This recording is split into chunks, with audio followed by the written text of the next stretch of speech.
आदाब, आप देख रहे हैं शहर्स वर्ल्ड। मैं हूं आपके साथ शहरयार। 2014 के बाद कांग्रेस ने कर्नाटका जैसे बड़े राज्य में एक लंबे समय के बाद शानदार जीत हासिल की है और सत्ता में वापसी की है।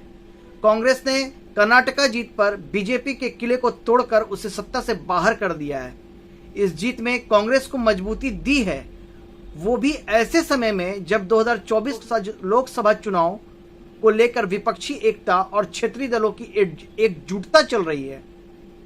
कर्नाटका चुनाव से पहले कांग्रेस बैकफुट पर नजर आ रही थी, लेकिन कर्नाटका जीत के बाद कांग्रेस विपक्षी एकता के सेंटर में आ गई है।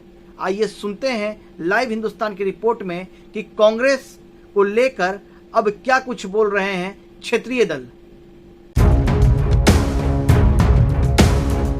कर्नाटक विधानसभा चुनाव में कांग्रेस ने शानदार जीत दर्ज कर लंबे समय बाद सूबे की सत्ता में वापसी की है। कांग्रेस ने बीजेपी के किले को ध्वस्त कर उसे सत्ता से बाहर कर दिया है। कर्नाटक जैसे बड़े राज्य में मिली जीत ने कांग्रेस को मजबूती दी है, वो भी तब जब 2024 लोकसभा चुनाव को लेकर विपक्षी एकता की कवायद हो रही हो।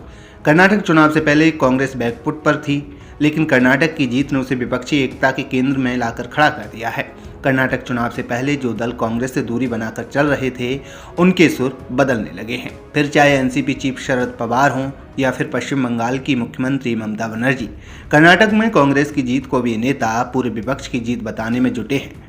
कर्नाटक नतीजों को ममता बनर्जी ने 2024 से पहले बीजेपी के अंत की शुरुआत बताया है। सोमवार को ममता बनर्जी ने कहा था कि इस साल 2024 के लोकसभा चुनाव से पहले बीजेपी के अंत की शुरुआत है।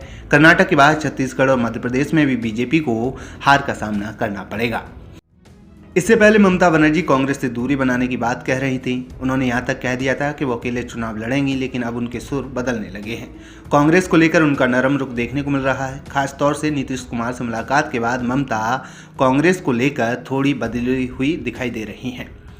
I salute the people of Karnataka, all my voters,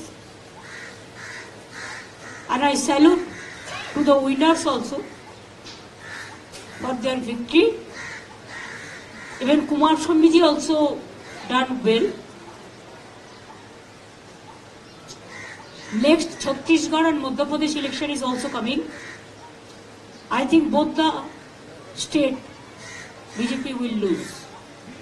Now it is the beginning of the end of 2024.